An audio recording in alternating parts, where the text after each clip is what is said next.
दंडवत पूज्य महाराज जी। महाराज जी, मेरा नाम पुनीत अग्रवाल है और मैं गोरखपुर से हूँ।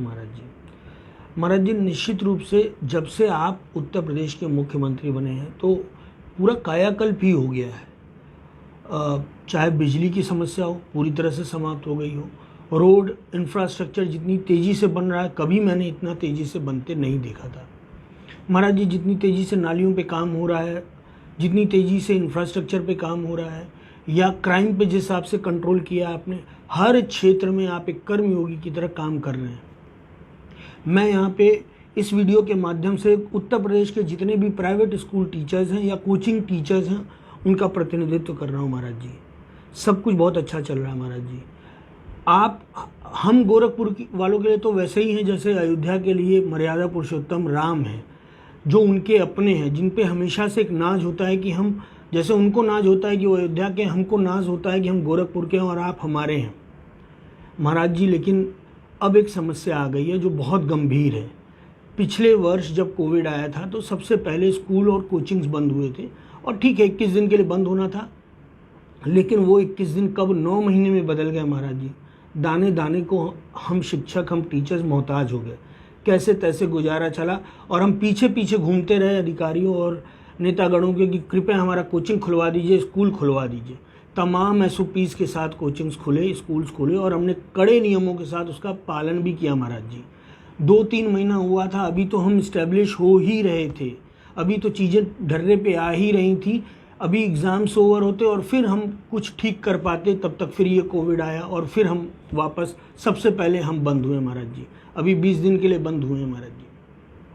महाराज जी, समस्या अब ये आ गई है कि जो टीचर दिन भर पढ़ाता है, 8-8 घंटा बोल बोल के, चिल्ला के, रो के, पसीने में पढ़ाता है पूरी ईमानदारी मेहनत से, जो 15,000 20,000 किसी तरह कमाता था एक शिक्षक, वो आज 5,000 6,000 की शिक्षा छोड़ के, टीचिंग जॉब छोड़ के 5,000 6,000 की नौकरी कहीं करने को तैयार है। वो नहीं चाहता वो शिक्षक रहे, उन्हें पढ़ाना ही नहीं चाहता, चिढ़ हो गई उसको टीचिंग लाइन से ही। महाराज जी, सिर्फ एक व्यक्ति के कहने पे मर्यादा पुरुषोत्तम राम ने उसकी बात, उसका भाव, उसके विचार रखने के लिए उन्होंने सीता तक का त्याग कर दिया था। उन्होंने अपना व्यक्तिगत देखा ही नहीं कुछ। महाराज जी, यहाँ तो 1 लाख से ज़्यादा प्राइवेट स्कूल हैं, 1 लाख करीब कोचिंग है, जिसमें अगर सारा मिला लें तो 40 लाख लोग ऐसे हैं जो उनसे प्रभावित होते हैं, जिनकी रोजी रोटी उस पर आश्रित होती है। महाराज जी, करीब 1.5 से 1.25 करोड़ स्टूडेंट्स हैं जो सीधे सीधे इन टीचर्स से जुड़े हुए हैं, जो इन टीचर्स के मार्गदर्शन में पढ़ते हैं। पूरा 2 साल बेकार हो गया। महाराज जी, अब स्थिति बहुत भयानक है, वाकई आत्महत्या जैसी स्थिति आ गई। महाराज जी, आप हमारे प्रेरणा स्रोत रहे हैं हमेशा से। महाराज जी, आपके ऊपर जब दिक्कतें आई थी, आपके अस्तित्व को खतरा हुआ था, तो आपने संघर्ष किया था, आपने अपनी लड़ाई लड़ी थी, और आज स्थिति है कि उत्तर प्रदेश के आप राजा हैं, क्योंकि आपने हमें प्रेरणा दी कि संघर्ष करना चाहिए।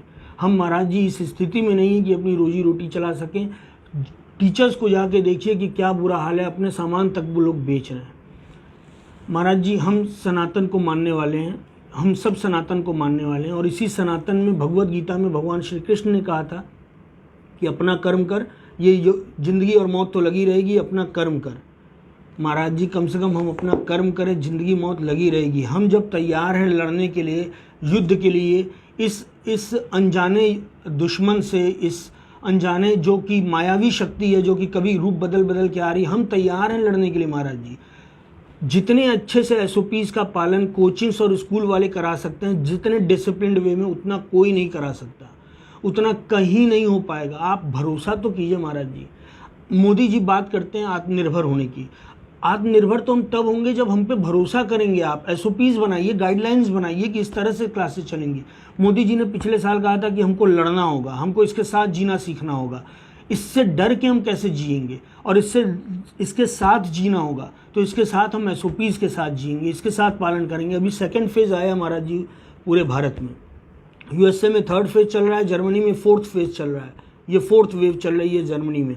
अभी 2nd 3rd 4th और कितनी वेव आनी है पता नहीं। महाराज जी, हम कब तक बंद करते रहेंगे, कब तक हम इस तरह से कायर की तरह अपने आप को बंद कर लेंगे। योद्धा की तरह लड़ने की ज़रूरत है, जो कि सनातन धर्म के विश्व जगत गुरु हमारे श्री कृष्ण कहते हैं कि लड़ो, युद्ध करो, बैठ जाने से काम नहीं चलेगा महाराज जी, हम SOPs का फॉलो करेंगे। आज करोड़ों स्टूडेंट्स हैं जिनका भविष्य खतरे में है।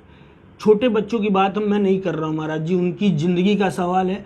हम 9 तक के बच्चों को एक बार ठीक है रख दें कि उनको नहीं पढ़ने आना है, उनके लिए वो SOP शायद ना मेंटेन हो।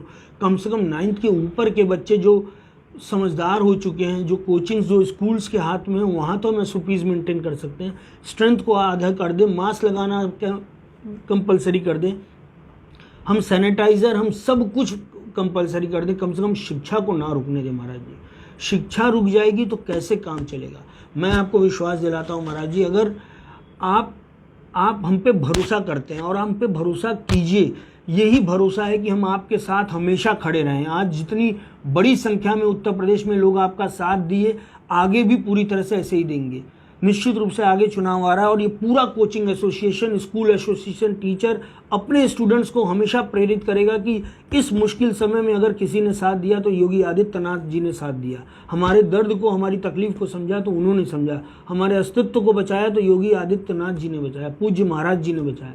महाराज जी, ये समय है कि आप भरोसा कीजिए, चलने दीजिए कम से कम 9 के ऊपर की। ये कोरोना तो आता रहेगा, जाता रहेगा, बढ़ता रहेगा, ये तो है ही दुश्मन, ये तो आया ही ये ख़त्म करने। लेकिन हम कब तक डर के बैठे रहेंगे। आप हमारे लिए बहुत बहुत, हमें आप पे पूरा विश्वास है महाराज जी। अब हमको अगर कोई बचा सकता है हमारी ज़िंदगी ख़त्म होने पे, हमारा अस्तित्व ख़त्म होने पे, सिर्फ आपसे एक उम्मीद है, विश्वास है कि आप हमें आत्मनिर्भर बनने दें, हमें इस कोरोना के साथ युद्ध करने का अवसर दें।